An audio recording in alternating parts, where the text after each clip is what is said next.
Teneba Munikata.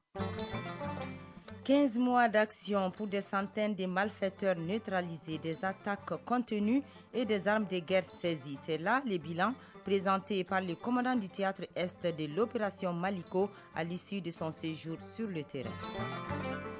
Hydromet Mali, promoteur d'une nouvelle agriculture intelligente au changement climatique, des projets fournissent aussi des informations hydrométéorologiques fiables au secteur de l'énergie et des ressources forestières. C'est le sujet de la chronique environnement avec Aguebou Koulibaly. Sport, football, rencontre Djoliba AC ISFAS cet après-midi à Bamako. Coupe du Monde Qatar 2022. La troisième journée des rencontres de poule se poursuit aujourd'hui. Hier, à l'issue de sa victoire 2-1 contre l'Équateur, le Sénégal s'est qualifié au 8e de finale de la compétition mondiale. Mesdames, Messieurs, bienvenue. Les membres du Conseil national de transition renforcent leurs capacités sur les thématiques de la décentralisation. C'est à la faveur d'un atelier de 2 jours financé par l'Association pour le développement du Sahel, la Direction nationale des collectivités territoriales et la MINUSMA. La rencontre porte sur la politique nationale de la décentralisation, les collectivités territoriales au Mali, les concepts de la régionalisation dans le cadre de la décentralisation. Mamadou Fani. Le processus de la décentralisation est opérationnel au Mali depuis 1999. Cependant, les thématiques qui sous-tendent cette organisation territoriale de l'État connaissent quelques difficultés, d'où cet atelier de renforcement des capacités des membres du CNT.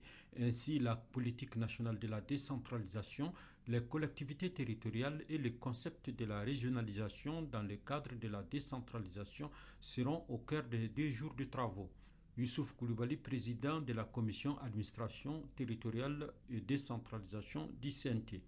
À l'évidence, les échanges autour de ces thèmes nous permettront sans doute de mieux percevoir les interrelations entre la décentralisation, la gouvernance, la paix, la sécurité et la stabilité. Abdraman Sissé, directeur général des collectivités territoriales. La tenue de cet atelier, qui est un cadre d'échange, permet au gouvernement de partager, de mieux vous approprier cette politique publique. Il s'agit donc d'amener les membres du CNT à une réflexion sur les dynamiques régionales en matière de gouvernance, de décentralisation et leurs conséquences sur le processus de stabilisation du Mali. Assarid Ag Imbarkawan, premier vice-président du CNT. Cet atelier permettra à chaque acteur d'avoir une bonne compréhension partagée et harmonieuse de l'arsenal juridique qui régit les politiques de décentralisation et l'organisation administrative de notre pays. Cette formation contribuera à améliorer les connaissances des membres du CNT sur la décentralisation et va aussi faciliter la maîtrise des textes avant leur vote. Radio Mali à Mopti et environ 94.4 MHz en FM. Les forces vives de Douanza s'informent sur le contenu du cadre stratégique de la refondation de l'État. C'est à la faveur d'une journée d'échange initiée par le ministère de la refondation de l'État chargé des relations avec les institutions. Boubacar Sankari. C'est une journée d'échange et d'appropriation du cadre stratégique de la refondation de l'État avec les forces vives de la région de Douanza. Ce document issu des Assises nationales de la refondation est un instrument de travail gouvernemental pour prendre en compte les aspirations du peuple malien. Souri Ibrahim Koïta, conseiller technique au ministère en charge de la refondation de l'État. Les dites recommandations des ANR ont été traduites chacune sans exclusive et sans dénaturation aucune en action gouvernementale dans le cadre stratégique de la refondation de l'État assorti de ces plans d'action avec comme finalité de donner un corps à la vision. À travers une projection vidéo suivie d'une séance d'échange et d'interaction, les participants ont eu une meilleure compréhension du document portant cadre stratégique de la refondation de l'État et ses plans d'action. Maurice Sissé, gouverneur de la région de Douanza. Le cadre composé de 5 axes stratégiques est aussi assorti d'un plan d'action ayant comme finalité la réalisation de la vision du Mali nouveau et de répondre aux aspirations du peuple fortement exprimées durant les ANR. Les autorités ont appelé tous les citoyens à s'impliquer pleinement pour une application efficiente des actions de la refondation. Mon petit Boubacar Sankari Suleiman Tepsuge pour l'ORTM. Fin de séjour pour le commandant du théâtre Est de l'opération Maliko. Le colonel Famouké Kamara a tiré le bilan des 15 mois de la mission. Selon lui, plus de 200 terroristes et plus de 230 bandits sont mis hors d'état de nuire. Plusieurs attaques déjouées, 160 armes de guerre détruites ou saisies, 16 000 camions escortés. Il a cependant souligné les défis du moment concernant surtout les enlèvements des personnes et de leurs biens dans la zone et la prolifération des groupes armés difficiles à contrôler. Agali Agissa. Les efforts déployés par les autorités militaires pour la protection des personnes et de leurs biens doivent être portés à la connaissance du public. C'est l'objectif de cette conférence de presse animée par le colonel Famouké Kamara qui boucle 15 mois au commandement du théâtre Est de l'opération Maliko. À ses côtés, son staff, dont chaque membre a présenté son bilan en tête de file, le commandant des secteurs. Colonel Issa Bagayogo, commandant du secteur 1 de l'opération Maliko. En termes de terroristes neutralisés, au bas mot, nous avons 208. De terroristes interpellés ou de bandits interpellés, nous dénombrons 234. Le matériel détruit ou récupéré, au bas mot, nous sommes à 160 armes de guerre, tout calibre confondu, 200 briques de chanvre indien, des produits psychotropes. Colonel Idrissa Traoré, commandant du secteur 2 de l'opération Maliko. Nous pouvons citer pendant les 15 mois à peu près 108 attaques qu'on a eu à déjouer au niveau des emprises de Tessalit, au niveau des emprises de Bamba et de Bourem. Le secteur 2 a eu à faire en moyenne 120 missions. Et ce n'est pas tout. Les troupes au sol sont appuyées par l'armée de l'air présente sur les théâtres des opérations avec un équipement adéquat. Lieutenant-colonel Yacouba Mounchankone, représentant du commandant de la base aérienne 300 de Gao. Aujourd'hui, on a tout le panoplie qu'il faut pour bien mener notre opération aérienne. L'armée de l'air a effectué 165 sorties. Les actions civilo-militaires n'ont pas manqué. Le capitaine Ibrahim Sissé, représentant le directeur zonal de la santé, a retenu dans son calepin plus de 5700 assistances médicales. Quant au conseil social et actions civilo-militaires, le capitaine Silas Dako parlera de 502 actions civilo-militaires, dont des dons à des veuves, des déplacés, des kits de réinsertion socio-économique. Des activités effectuées dans le respect des droits de l'homme. Entre 2021 et 2022, une vingtaine de dossiers, une centaine d'éléments de groupes terroristes ont été remis au juge militaire, dira le conseil juridique, le chef d'escadron Alassane Sow. Colonel Famouké Kamara, commandant du théâtre Est de l'opération Maliko. Comme premier défi, c'est la vastitude du territoire et qui est faiblement occupé par les populations aussi. Ça pose vraiment le problème du second défi qui est la gestion de l'information ou du renseignement. Durant ces 15 mois de commandement initialement prévu pour 12 mois, les enlèvements n'ont pas pris fin, même si ça réduit considérablement. Gao, Agali Agissa, Alassane Ahmadou pour leur terme. Dans la région des Cailles, le commissariat à la réforme du secteur de la sécurité organise un atelier régional d'appropriation de la stratégie nationale de la réforme du secteur de la sécurité et son plan d'action 2022-2024. Cet atelier a pour objectif de promouvoir par une campagne d'information et de sensibilisation une appropriation nationale de la réforme du secteur de la sécurité par toutes les parties prenantes. L'atelier regroupe plusieurs acteurs venus de tous les cercles de la région. Benoko Fofana. La réforme du secteur de la sécurité est plus qu'une nécessité aujourd'hui dans l'existence de notre nation. Depuis plus d'une décennie, le Mali traverse une crise sécuritaire. Face à cette crise, les plus hautes autorités du pays ont mis en place un commissariat à la réforme du secteur de la sécurité qui, à son tour, a initié une série d'ateliers régionaux d'appropriation. Ici, dans la cité des Rails, prennent part à cet atelier régional d'appropriation de la stratégie nationale de la réforme du secteur de la sécurité les représentants de l'État, les forces de défense, la société civile, entre autres. Al-Mamoun Keïta, représentant du commissaire à la réforme du secteur de la sécurité. Un cadre d'échange entre les acteurs régionaux sur les modalités de mise en œuvre de la stratégie et son plan d'action, en prenant en compte les résolutions 1325 et 2250, avec un accent particulier sur la nécessité de l'implication de tous.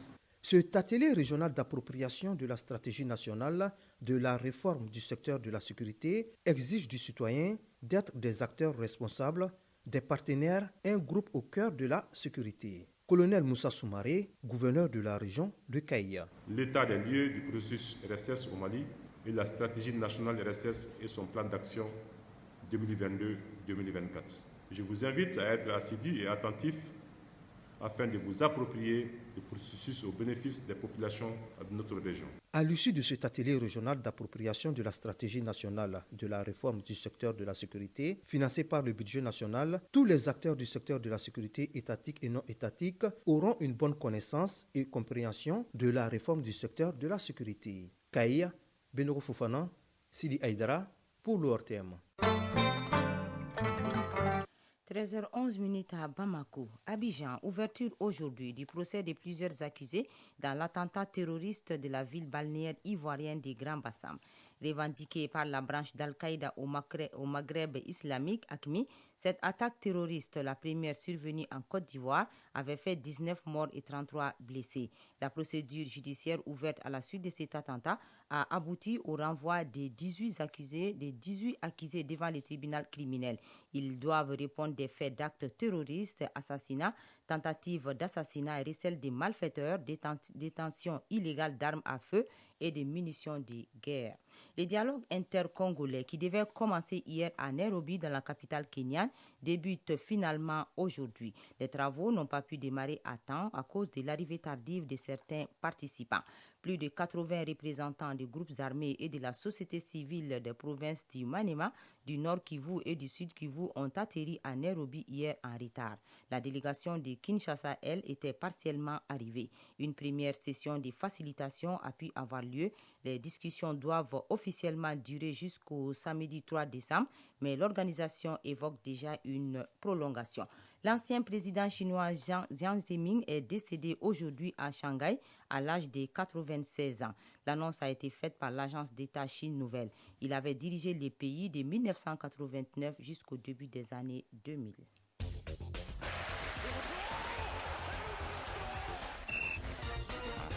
Bonjour Aridou Matina. Bonjour Otenemba Monikata. Bienvenue à la page sport. Au plan national, les Djoliba AC affrontent l'USFAS cet après-midi.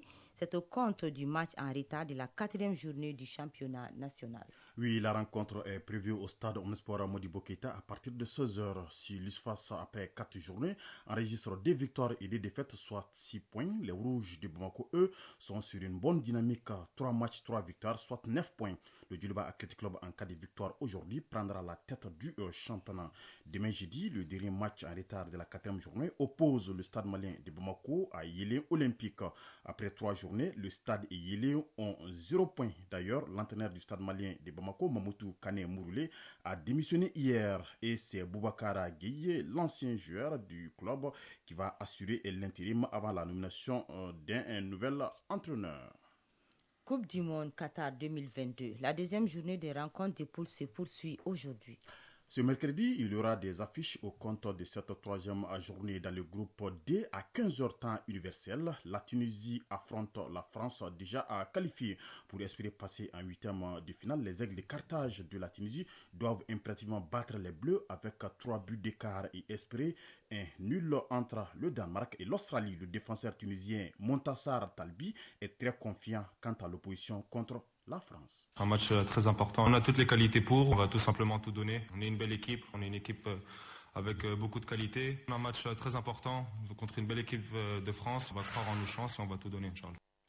Malgré la qualification, le sélectionneur de la France, Didier Deschamps, accorde beaucoup d'importance à cette affiche. Ça laisse un peu plus de marge, mais c'est en aucun cas galvauder ce 3e match. C'est faire en sorte d'obtenir le meilleur résultat possible. C'est du très haut niveau, c'est un match de Coupe du Monde. Donc il est important, il n'est pas décisif pour nous, mais je le considère important et pour les joueurs, il est aussi.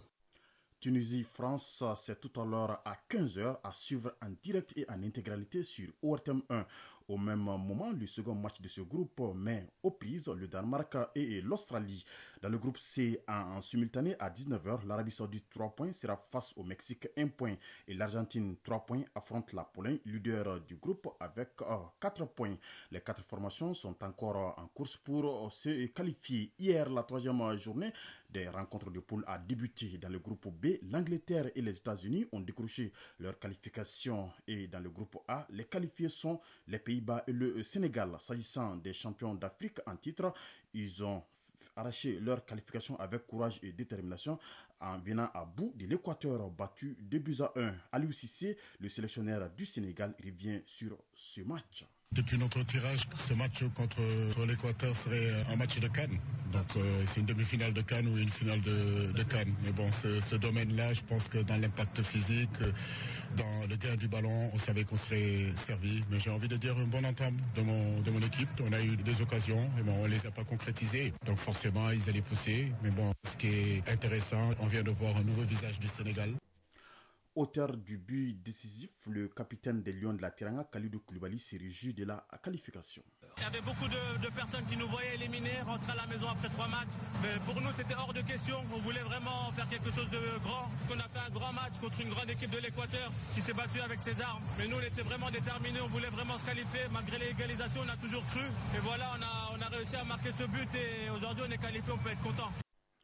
Les 2 premières affiches des 8e de finale sont ainsi connues. Samedi 3 décembre, les Pays-Bas affrontent les États-Unis à 15h temps universel et dimanche 4 décembre, l'Angleterre sera face au Sénégal. Merci, Arju Matina. Chronique de l'environnement.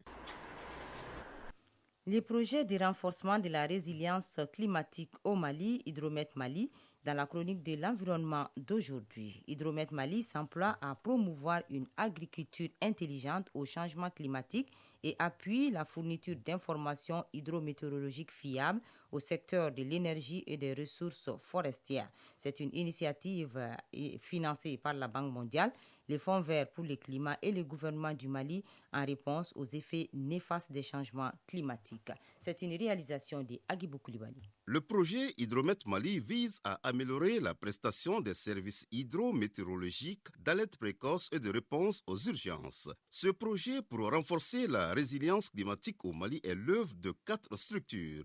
Médecin lieutenant-colonel Cheikh Fantamadi Kone, coordinateur du projet Hydromet Mali. L'objectif de développement de ce projet, c'est d'améliorer la prestation des services hydrométéorologiques d'alerte précoce et de réponse aux urgences. C'est pourquoi le présent projet a 4 structures de mise en œuvre qu'on appelle les partenaires d'exécution, à savoir la météorologie, l'agence de Mali Météo, la direction nationale de l'hydraulique. Ces 2 premières structures sont chargées chacune de la production d'informations intégrant les aspects d'alerte précoce et intégrant les aspects de réponse aux urgences. Et le système d'alerte précoce, donc qui, comme son nom l'indique, est vraiment une structure de l'État spécialisée dans l'élaboration des mécanismes et des outils d'alerte des populations, mais aussi des outils de plaidoyer auprès des partenaires du gouvernement. Et la protection civile qui a aussi le mandat non seulement de faire les alertes liées aux urgences, mais aussi de répondre aux urgences. Pour renforcer la résilience aux catastrophes, Hydromet Mali s'emploie à mettre en œuvre un cadre global de réduction des risques. L'endroit de la population, c'est de suivre nos campagnes de sensibilisation, d'éducation sur tout ce qui concerne les risques, de suivre également les plans qui sont dégagés par les structures techniques de l'État pour tout ce qui concerne la gestion des déchets solides ou des déchets liquides, la préservation de la nature, la prévention contre les risques d'incendie également, mais aussi nous appelons la population à beaucoup plus de vigilance sur les changements climatiques pour les bons comportements par rapport à tout ce qui est les résiliences liées à l'agriculture, à l'élevage, à la pêche, qui sont nos demandes essentielles de survie. Dans le cadre de sa participation à la COP27, le projet Hydromet Mali a donné une communication sur la thématique mise en œuvre de la contribution déterminée au niveau national CDN du Mali, cas des expériences du projet Hydromet Mali. Moussa Touré, responsable technique à Mali Météo pour le projet Hydromet Mali. Le projet de renforcement de la résilience climatique au Mali est carrément focalisé sur l'adaptation au changement climatique. Il était important pour nous de venir au niveau mondial, de nous enquérir justement des progrès qui sont faits à ce niveau pour voir comment on peut répliquer ces expériences apprises au niveau national. Pour cela, le projet a financé la participation de 5 cadres de haut niveau qui sont aujourd'hui là en tant que négociateurs pour le Mali.